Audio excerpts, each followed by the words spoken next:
할렐루야, 반갑습니다. 지난 한 주간도 잘 지내셨죠?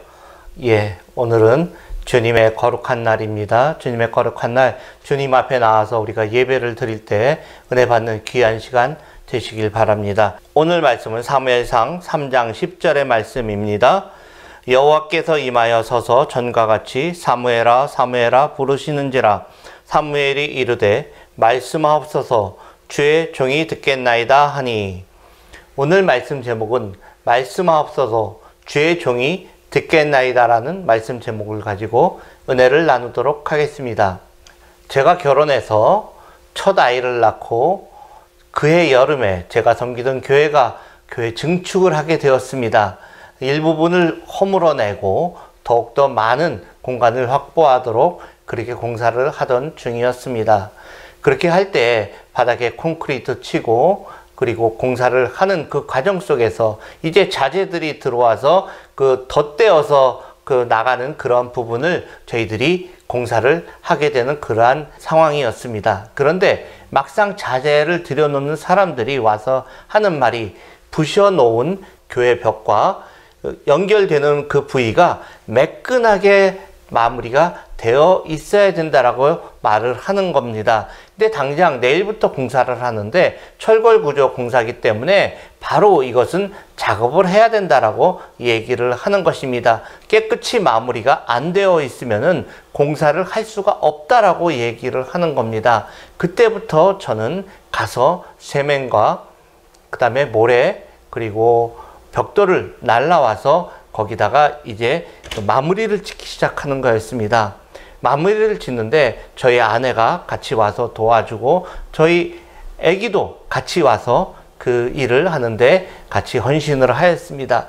그런데 시간이 지나가고 또 그 벽도 얼마나 높은지 교회가 높지 않습니까? 거기에 이제 사다리를 타고 벽돌을 쌓아가고 세면을 발라서 미장을 하고 또 다른 편 또 쌓아놓고 올라가서 미장을 하고 또 이런 식으로 올라가면서 벽돌을 쌓아갔습니다. 새벽녘에나 돼서 모든 일을 마무리 지었습니다. 그때가 여름이었기 때문에 굉장히 빨리 그것이 마르게 되었고 굳어지게 되었습니다. 그 다음날 아침에 일하는 분들이 오셔서 보고는 깜짝 놀라는 것이었어요.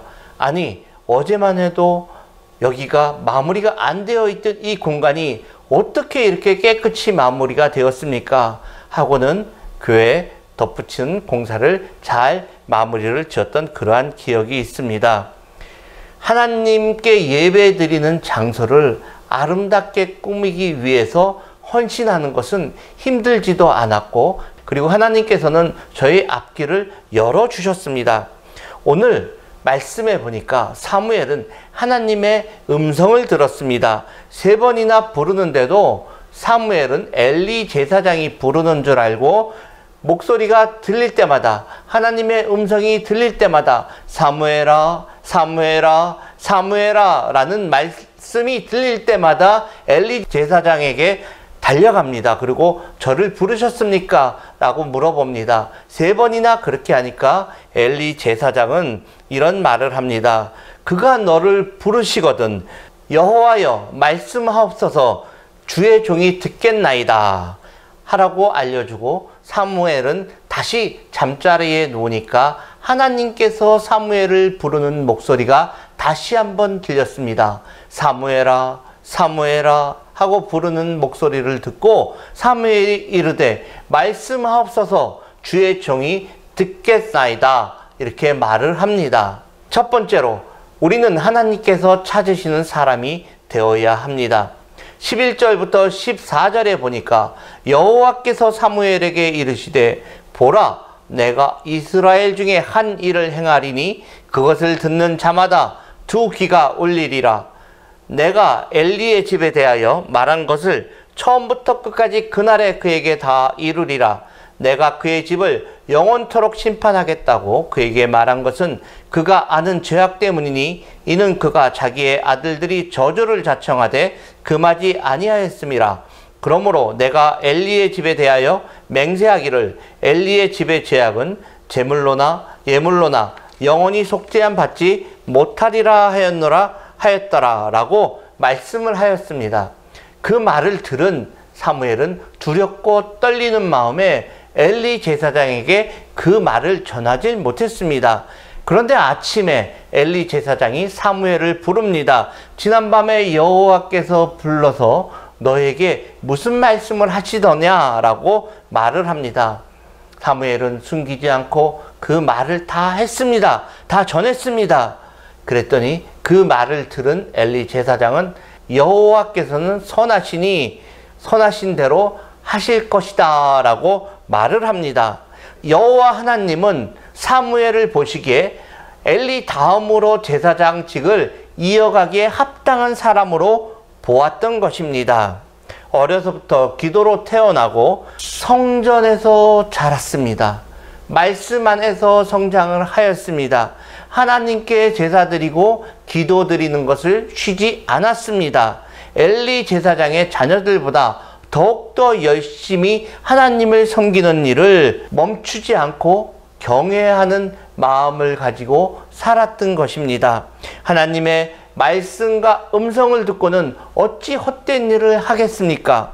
사무엘은 하나님의 말씀과 음성을 들었기에 정말로 아름다운 마음으로 경외하는 마음으로 여호와 하나님을 섬기며 성장해 나갔던 것입니다.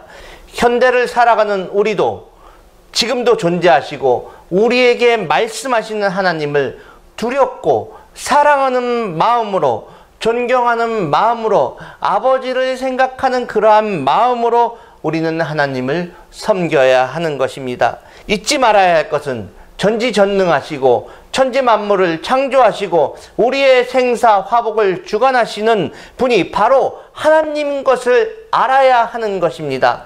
세상의 종교와는 다른 것입니다. 모든 종교들은 예수님, 하나님, 성령님의 권세 아래에 있는 것을 알아야 하는 것입니다. 기독교인들은 이것을 바르게 인식을 해야 합니다. 예수 천당, 불신 지옥, 이 말이 맞는 말입니다.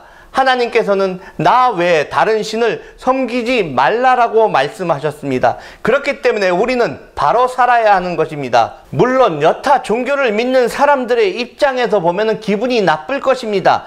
그러나 하나님의 말씀인 것을 어떻게 합니까? 목숨을 내놔더라도 믿음을 버릴 수는 없는 것입니다. 공의의 하나님, 사랑의 하나님이십니다. 하지만 불의한 일도 용서하시지만 그에 대한 합당한 값을, 죄의 값을 물으시는 것입니다. 우리가 죄사함 받는 방법은 주님께 예수님의 이름으로 속죄함을 받고 우리가 죄를 고백을 하고 예수님의 피의 공로로 은혜로 용서받게 되는 것입니다. 내가 잘나서가 아니라 선을 행함으로써가 아니라 행위를 잘함으로써가 아니라 믿음과 은혜로 구원에 이르게 되는 것입니다. 그러나 우리가 제대로 믿음 생활하게 되면은 이전 죄의 허물은 벗어지고 다시는 죄를 짓지 않고 우리가 시험에 들지 않고 선하게 저절로 하나님의 말씀대로 살아가게 되는 것입니다. 하나님의 말씀대로 살아가게 되면은 우리가 하나님께서 사무엘아 사무엘아 불렀던 것처럼 주님의 음성을 우리도 들을 수가 있는 것입니다. 그때 우리는 주님께 사용받는 귀한 주님의 제자가 되게 되는 것입니다. 능력을 행하고 말씀을 전파하고 기적도 행하고 하는 그 모든 것들을 우리가 행할 수가 있게 되는 것입니다. 세상 욕먹는 것이 두려운 것이 아니라 죽음이 두려운 것이 아니라 말씀대로 살아가면 세상 욕을 먹는 것도 죽음도 두렵지 않게 되는 것입니다. 믿는 자들이 확실히 알아야 하는 것은 세상 불신자들의 논리에 우리가 좌지우지 되는 것이 아니라 얄팍한 세상 논리에 왔다 갔다 하는 것이 아니라 하나님의 말씀이 정확하고 세상 진리라는 것을 알고 우리는 그 말씀에 순종해야 하는 것입니다. 주어진 말씀을 올바로 이해하며 살아야 하고 아닌 것은 아니라고 목에 칼이 들어와도 바른 것은 바른 것이라고 우리가 말을 할 수 있는 그러한 바른 말과 바른 행동을 해야 하는 것입니다. 성령이 임하고 주님이 함께하면 너의 몸이 바로 성전이다 라고 말씀하신 그 의미를 바로 알아야 하는 것입니다. 나의 몸에 성령이 함께 거하는 귀한 성전을 어떻게 함부로 하겠습니까? 말과 행동을 바르게 하고 살아가야 하는 것입니다. 이전에 죄의 생각을 가졌다고 하면은, 그러한 마음을 가졌다고 하면은 다 버리고, 타협하는 신앙을 가졌다고 하면은 그 모든 것들을 다 내려놓고 버리고 오직 예수 안에서만 살아야 하는 것입니다. 우리는 여호와께 죄짓지 않는 믿음의 사람이 되어야 합니다. 엘리 제사장의 두 아들인 홈리와 비느하스는 온갖 죄악을 다 저질렀다고 합니다. 하나님께 바치는 헌물을 빼돌리고 온갖 나쁜 행실은 다 저질렀습니다. 성경에 보면 엘리의 아들들은 행실이 나빠 여호와를 알지 못하더라. 이 소년들의 죄가 여호와 앞에 심히 크면 그들이 여호와의 제사를 멸시함이었더라라고 하나님께서는 말씀을 하고 계십니다. 여호와께 죄를 지은 것입니다. 그러기에 축복의 통로가 홈리와 비느하스로부터 엘리 제사장으로부터 사무엘에게로 옮겨지는 것입니다. 하나님께서는 이렇게 말씀을 하십니다. 사람이 사람에게 범죄하면 하나님이 심판하시려니와 만일 사람이 여호와께 범죄하면 누가 그를 위하여 간구하겠느냐 하되 그들이 자기 아버지의 말을 듣지 하였으니 이는 여호와께서 그들을 죽이기로 뜻하셨음이더라. 그렇습니다. 지금 우리의 행위가 이러할진대 여호와의 심판이 우리에게 임하는 것을 알고 회개하고 주님 앞에 바로 서야 하는 것입니다. 귀 있는 자들은 들어야 합니다. 눈 있는 자들은 보아야 합니다. 말씀을 읽어야 합니다. 느껴야 합니다. 죄가 무엇이고 주님 앞에 바로 서는 것이 무엇인지를 우리는 바로 깨달아야 하는 것입니다. 술에 술 탄 듯 물에 물 탄 듯 사는 것이 아니라 그리스도인으로서의 모습을, 예수 그리스도의 향기를, 예수님을 닮은 모습으로 우리는 바뀌어 나가야 합니다. 세상의 이론이나 학문이 아니라 우리가 하는 얄팍한 지식으로가 아니라 자신을 속이는 것이 아니라 두렵고 떨리는 마음으로 주님 앞에서 믿음 생활을 올바로 해야 하는 것입니다. 나의 잣대가 아니라, 세상법의 잣대가 아니라, 아니 세상 속에서도 여호와 하나님의 잣대 속에서 우리는 살아가야 하는 것입니다. 이렇게 살아가려고 할 때, 그렇게 노력을 할 때, 기도할 때 은혜가 베풀어지고 우리는 그대로 살아가게 되는 것입니다. 죽기 전에 회개하고 믿으면 되지, 지금 뭘 믿어? 그것이 아니라 순간순간마다 주님 앞으로 돌아와야 하는 것입니다. 항상 주님 안에서 우리가 살아가야 하는 것입니다. 그럴 때 많은 복을 베풀어 주십니다. 우리가 생각하는 복이 아니라 하나님이 주시는 복을 말입니다. 그것이 아브라함과 이삭과 야곱에게 주신 하늘의 별과 같이 바다의 모래와 같이 생육하고 번성하는 축복이기도 하지만 우리의 마음의 평안과 안녕을 누리는 그러한 복이 되기도 하는 것입니다. 물질의 축복과 건강의 축복도 같이 오게 되는 것입니다. 믿음의 조상들을 보면 그것이 무엇인지 알 수 있지 않습니까? 우리는 살려주시는 하나님을 다시 한번 생각을 해야 합니다. 19절에 보니까 사무엘이 자라매 여호와께서 그와 함께 계셔서 그의 말이 하나도 땅에 떨어지지 않게 하시니 단에서부터 브엘세바까지 온 이스라엘이 사무엘은 여호와의 선지자로 세우심을 입은 줄을 알았더라.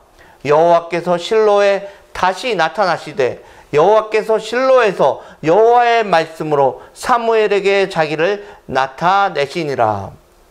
블레셋과의 전투에서 엘리 제사장의 아들 둘은 죽게 됩니다. 엘리 제사장도 그 아들 둘이 죽었다는 소식을 듣고 넘어져서 목이 부러져서 죽게 됩니다. 그러나 사무엘이 선지자로 세움을 받고 사무엘이 번제를 드릴 때 블레셋 사람들이 이스라엘 사람들과 싸우려고 가까이 오매 그날에 여호와께서 블레셋 사람에게 큰 노래를 발하여 그들을 어지럽게 하시니 그들이 이스라엘 앞에 패한지라. 하나님께서 지켜주신 것입니다. 이스라엘이 승리한 것입니다. 하나님께서 이스라엘 민족을 살려주신 것입니다. 환난과 고통 속에서도 기쁨을 주시고 은혜 안에서 감사함으로 살아가게 해주시는 것입니다. 할렐루야. 내가 어둠 속에서 라는 찬양이 있습니다. 내가 어둠 속에서 헤맬 때에도 주님은 함께 계셔. 내가 시험 당하여 괴로울 때도 주님은 함께 계셔. 기뻐 찬양하네 할렐루야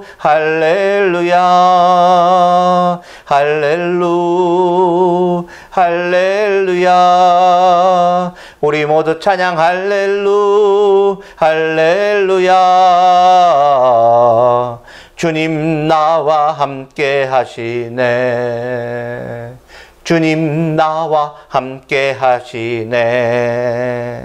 그렇습니다. 주님이 함께 하시는 것입니다. 말씀하옵소서 주의 종이 듣겠나이다.